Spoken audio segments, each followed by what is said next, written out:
Assalamualaikum warahmatullahi wabarakatuh. Alhamdulillah hari ini Rabu 4 Maret 2026 kita bersama LTM NU bersama seluruh DKM se-Jakarta Barat mengadakan pelatihan Amil Zakat yang difasilitasi oleh Basnas Bajis Jakarta Barat. Semoga dengan pelatihan ini kita bisa menjadi amin yang profesional, jujur dan amanah. Amin, amin ya rabbal alamin.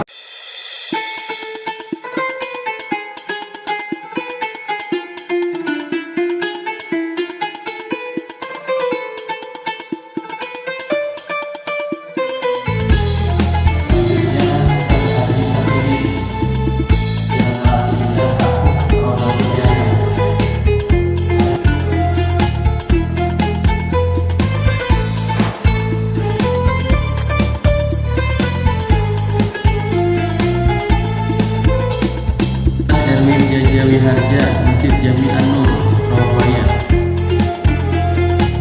Belum hadir.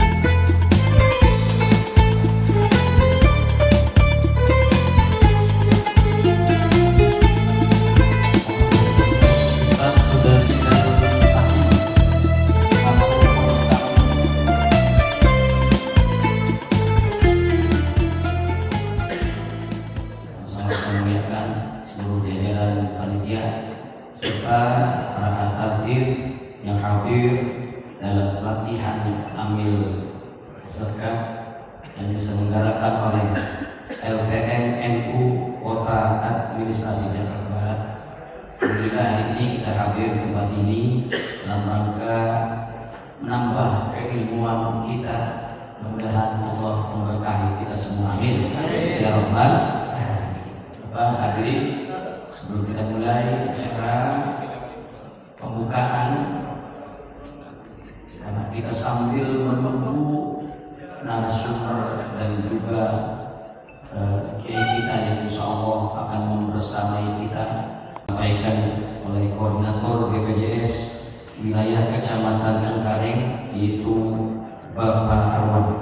Kepada Bapak Arwan kami persilakan untuk di atas podium. Jadi saya cepat saja Pak. Jadi BPJS Tenaga itu next. Ini ada contoh-contoh kasus Pak. Ini kasus nyata nih Pak. Kemarin di Jember itu ada ketua takmir masjid Universitas Jember wafat Pak. Ini alhamdulillah dilindungi oleh BPJS Tenaga Kerja sampai 42 juta rupiah. Ada juga tabrak pengurus masjid hingga tewas. Seksi sopir serahkan diri kepada Ustadz Brigadir. Jadi 9 anggota remaja masih tewas. Ini beritanya kayak enak banget Pak. Tapi itulah BPJS Pak. Kita memberikan jika ada resikonya Pak. Resiko meninggal dunia sama resiko kecelakaan kerja kan nggak ada yang tahu kan Pak ya. Nah BPJS menjamin untuk program itu.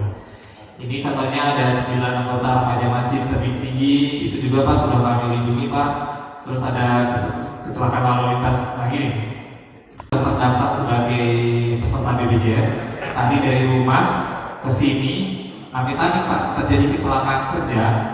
Itu namanya kasus kecelakaan kerja. Karena Bapak sedang bertugas dari rumah atau dari masjid menuju ke tempat ini. Tapi kalau Bapak dari rumah nganterin istri ke pasar, di tengah jalan ternyata terjadi kecelakaan kerja, itu bukan kecelakaan kerja namanya Pak. Itu namanya kecelakaan biasa. Nah, jadi yang ditangkap oleh BPJS itu kecelakaan yang berhubungan dengan pekerjaan. Oh, bisa lagi ini ya? Oke, nah ini lagi contohnya biaya perawatan BPJS Tenaga Kerjaan jika terjadi kecelakaan kerja itu tanpa batas biaya Pak. Untuk kasus ini contohnya itu kita sudah habis 5,5 miliar. Itu ada kasus kecelakaan kerja di daerah Batam. Itu dia gagal otak Pak. Sehingga harus dirawat di ICU di Rumah Sakit Rekonstruksi Pekanbaru. Bahkan sampai dengan tahun 2023 sudah mencapai 7,5 miliar. Itu baiknya BPJS Tenaga Pak. Jadi pemerintah melalui program BPJS Tenaga apabila terjadi kecelakaan kerja sampai yang bersangkutan sembuh, butuh biaya berapapun nanti dibayar oleh BPJS Tenaga Kerja. Makanya selama ini kita sudah berinteraksi dengan Pak Azami karena sudah ada dasarnya Pak. Jadi memang BM itu seluruh penggiat masjid itu harus jadi peserta BPJS Tenakerjaan. Ini sudah ada kerjasama antara BNI Jakarta dan BPJS Tenakerjaan. Jadi program BPJS Tenakerjaan yang sekarang sudah menjadi programnya, sudah didaftarkan oleh BNI, itu ada 2 program Pak. Yang pertama adalah kecelakaan kerja dan kematian. Kecelakaan kerja tadi saya sebutkan adalah perlindungan atas resiko kecelakaan kerja mulai dari berangkat, pulang di tempat kerja dan atau dalam perjalanan dinas. Jadi apabila terjadi kecelakaan kerja, nanti kita beri perawatan yang maksimal Pak. Rumah sakit terbaik di negeri ini di Jakarta. Kematian seperti saya sebutkan tadi, jadi manfaat berupa uang tunai. Kalau meninggal itu santunannya 42 juta rupiah Pak. Gitu. Ada yang mau Pak meninggal Pak? Enggak Pak ya. Tapi ini untuk ahli waris Pak. Buat istri Pak, mungkin istri mau nikah lagi enggak lah Pak ya, jangan Pak ya. Nah, ada juga manfaat beasiswa buat anak Pak, maksimal 174 juta. Jadi apabila Bapak Ibu sudah jadi peserta BPJS Tenakerjaan minimal 3 tahun dan terjadi meninggal dunia, maka anaknya itu bisa dapat beasiswa Pak. Dari dia TK sampai dengan perguruan tinggi, totalnya adalah 174 juta. TK SD itu per tahunnya 1,5 juta, SMP itu 2 juta per tahunnya, SMA itu 3 juta per tahunnya, nanti kuliah itu 12 juta per tahunnya selama 5 tahun maksimal. Tuh Pak. Jadi kalau meninggal dunia dengan minimal kepesertaan 3 tahun. Kecelakaan kerjanya terlalu ini Pak ya, mungkin terlalu banyak kata. Tapi simpelnya tadi Pak, kalau kecelakaan kerja itu apabila terjadi dalam lingkup kerja. Kalau di sini Pak, kita nih Pak ya, roboh gitu Pak. Kita celaka semuanya, itu bisa Pak di-cover oleh BPJS Tenakerjaan. Jadi emang kecelakaan terjadi pada saat berangkat, di tempat kerja atau dalam perjalanan pulang itu semua di-cover oleh BPJS Tenakerjaan. Ini Pak, dirawat di rumah sakit karena meninggal dunia, santunannya lumayan nih Pak. Santunannya 60% dikali 80 upah Pak. Besar nggak Pak? Mau nggak Pak?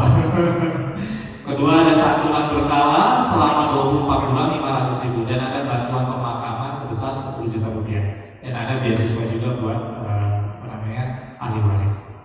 Itu 174 juta dengan rincian TK 1,5 juta, SD 1,5 juta, SMP 2 juta, SMA 3 juta dan perguruan tinggi 12 juta. Di total kalau di sini laki-laki semua berarti ibu atau istri ya Pak. Yang pertama diwarisnya, yang kedua anaknya. Jika nggak ada istri, ada anak, itu baru orang tua. Kalau ternyata anak, istri, orang tua nggak ada, baru ke cucu. Cucu nggak punya, atau kakek neneknya, baru terakhir saudara kandung dan mertua. Nah jika tidak ada, maka pihak yang ditularkan gampang sekali Pak, memiliki NIK dan KTP. Nah ini usia maksimal 65 tahun Pak untuk yang program ini Pak. Ya, untuk program ini maksimal 65 tahun. Terus memiliki kegiatan usaha, ini udah pasti ada ya sebagai anggota DMI. Nah ini tidak dalam kondisi sakit, kritis atau dirawat di UGD. Alhamdulillah sehat semua di sini Pak ya? Sehat. Nanti kita jelaskan kalau sudah jadi peserta. Nah ini iurannya Pak. Jadi iuran BPJS Tenakerjaan untuk segmen bukan penerima upah itu adalah tadi 16.800 per orang. Itu 2 program Pak, kecelakaan kerja dan kematian. Bapak bisa nambah 1 program lagi, ada jaminan hari tua, itu per bulannya 20.000, dapatnya 36.800. Nah kalau Bapak tadi saya jelasin kalau emang terjadi kecelakaan kerja, itu dapatnya 42 juta rupiah. Kalau emang meninggal dunia akibat kecelakaan kerja dapat 42 juta rupiah. Kalau Bapak meninggal dunia, mau salah nih, meninggal dunia biasa bukan karena kecelakaan kerja dapatnya 42 juta rupiah. Tapi kalau Bapak meninggal dunia akibat kecelakaan kerja itu dapatnya 244 juta. Karena di dalamnya ada beasiswa untuk 2 orang anak 175 juta. Paham ya? Jadi kecelakaan kerja yang kami butuhkan itu harus punya KTP, KPJ, kronologi kejadian. Nah ini semua ini nanti Bapak isi pada saat Bapak di rumah sakit. Tapi ini harusnya ada yang bantu Pak, nanti bisa kami bantu Pak. Nggak usah repot-repot lagi kecelakaan, nanti Bapak isinya. Tapi minimal Bapak tuh harus bawa KTP sama kartu BPJS di dompetnya Pak. Biar nanti kalau dapat tugasnya datang, tak perlu repot-repot nyarinya gitu. Dokumen yang disiapkan adalah kartu peserta BPJS Tenakerjaan, fotokopi KTP tenaga kerja dan ahli waris, akte kematian, fotokopi KK, surat keterangan ahli waris dari pejabat yang berwenang. Ini biasanya kelurahan Pak yang mengeluarkan. Buku nikah apabila ahli waris merupakan istri, suami, sah, dan ada dokumen pendukung lainnya perlu diperlukan seperti kayak buku tabungan biasanya kami perlu. Kafir apabila ada kecelakaan, yaitu mendapatkan sekian banyak biar diwafatkan. Yang belum saya dengar adalah terkait dengan ini adalah masalah mabok dan masjid ya. Tapi tadi tidak dipaparkan atau mungkin salah satunya apabila ada kecelakaan dalam masjid, katakan saja mabok kita, dia sama-sama lagi membersihkan atau apapun atau naik di belakang segalanya, kemudian tiba-tiba menjadi kecelakaan. Apakah itu termasuk bagian seperti yang dikatakan tadi? Itu mas. Itu tolong dijelaskan supaya nanti kan ini Pak, kalau penggiat musola atau masjid itu kan tidak ada terdaftar dalam nama BOP itu Pak ya. Nah, itu gimana Pak? Mekanismenya apa? Ada potongan pembayarannya kan dari itu Pak. Nah, itu gimana Pak? Karena kan penggiat itu rata-rata tidak ada namanya di dalam kepengurusan itu Pak. Warahmatullahi wabarakatuh. Biiznillah, dengan izin Allah Subhanahu wa taala, LTM Nahdlatul Ulama Kota Administrasi Jakarta Barat alhamdulillah dapat melaksanakan pelatihan amil zakat. Seraya mohon berdoa kehadirat ilahi Rabbi Allah Jalla Jalaluh. Mudah-mudahan acara ini dari pertama hingga akhir dapat berjalan dengan lancar. Amin ya Rabbal. PLT Asisten Kesra Kota Administrasi Jakarta Barat yaitu Bapak Haji Roni Susanto. Yang terhormat Kabak Kesra Jakarta Barat Bapak Haji Abdurrahman Anwar. Yang mulia Kiai Haji Abdurrahman Soheh, Ketua Umum MUI Kota Jakarta Barat. Kiai Mahrus Iskandar, Koordinator Basnas Basis Kota Administrasi Jakarta Barat. Dalam hal ini diwakili oleh Bapak Ustadz Ahmad Rukyat Ismail, Ketua PCNU Jakarta Barat Kiai Haji Agus Salim, Ketua Dewan Masjid Indonesia Kota Administrasi Jakarta Barat Kiai Haji Zainal Arifin Sarjana Agama, Koordinator atau Kepala BPJS Wilayah Kecamatan Palmerah Bapak Tarwan, serta seluruh hadirin mewujudkan amil zakat yang profesional, jujur dan amanah yang dilaksanakan oleh LTM Nahdlatul Ulama Jakarta Barat. Kita mulai dengan membacakan suratul Fatihah ala hadiniyah wa kulliyatin sholihah wa ila hadratin Nabi Mustafa Muhammad sallallahu alaihi wasallam. Al-Fatihah. Susunan acara latihan amil zakat DKM Masjid dan Musola se-Jakarta Barat. Yang pertama, pembukaan menyanyikan lagu Indonesia Raya kami tempatkan pada acara kedua. Acara ketiga, pembacaan ayat suci Al-Quran.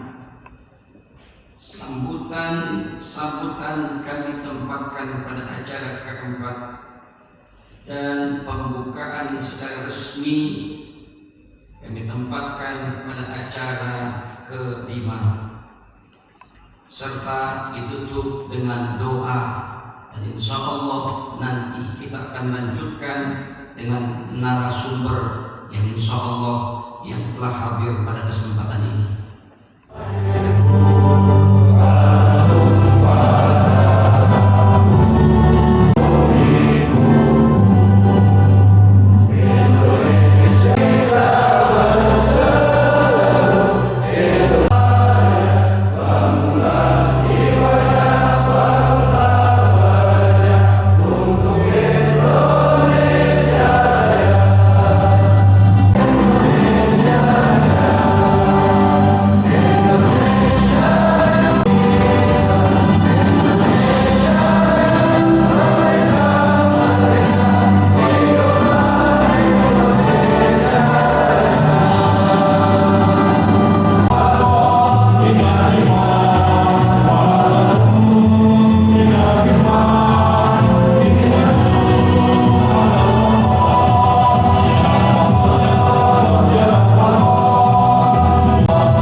Kalam ilahi yang insya Allah akan dilanjutkan oleh Kiai Haji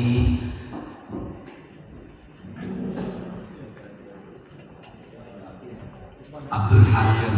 Kepadanya dipersilakan. Ya, jadi kita punya SK. Saya sendiri ajak. Semoga Allah SWT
Ahmad Mahdus Iskandar PJS, yaitu beliau sebagai Rois Suriah PCNU Jakarta Barat, narasumber.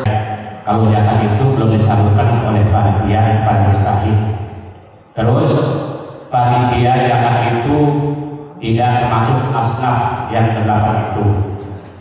Untuk pelatihan amil jagat yang saya itu baru 2 tahun kemarin, tahun ini, tahun-tahun sebelumnya itu saya belum melihat pelatihan amil jagat beda. Yang ditanyakan kejadian penyaluran zakat fitrah pada tahun-tahun sebelumnya itu tidak ada pelatihan amil jagat. Nah, kasus seperti bagaimana kalau seandainya panitia zakat itu menerima zakat fitrah sedangkan dia belum tahu hukum dari asnaf tersebut. Terima kasih. Assalamualaikum. Bicara Tambora. Saya tanyakan, apakah zakat kita dengan berupa uang itu diperbolehkan di panitia Jakarta atau di aktivitas? Terima kasih. Assalamualaikum. RW melantik sebagai amin. Yang kedua, kalau uang 10.000 termasuk zakat atau tidak tadi kupon yang 10.000. Terima kasih. Assalamualaikum warahmatullahi wabarakatuh. Irawan dari Yayasan Keadilan ingin menanyakan yang tentang tadi masalah bayar zakat pakai uang ya Pak, tolong disebutkan seperti Basnas ya, nominal zakatnya 50.000. Di kalangan masyarakat berbeda-beda, ada yang mengatakan zakat seperti Imam Syafi'i 3,5 liter, apa dinominalkan 3,5 liter apa 50.000 gitu, apa dilebihkan menurut Hanafi. Sekian, terima kasih. Wassalamualaikum. Dari Masjid Jami'ul Syahid izin bertanya. Pertama perihal tadi kupon Basnas Basis DKI itu di saat kita menyetorkan uang kepada Basnas, apakah nanti pas Basnas mau kembalikan ke masjid itu ada pengurangan dari Basnas untuk masuk ke Basnas atau tidak? Pertama itu. Yang kedua, di saat kita yang misalkan sudah dilantik sebagai amilin zakat, pasti butuh yang namanya operasional. Nah, berapa persen kadar zakat yang boleh kita ambil untuk operasional tersebut? Insya Allah LTM ini berkah. Assalamualaikum warahmatullahi wabarakatuh.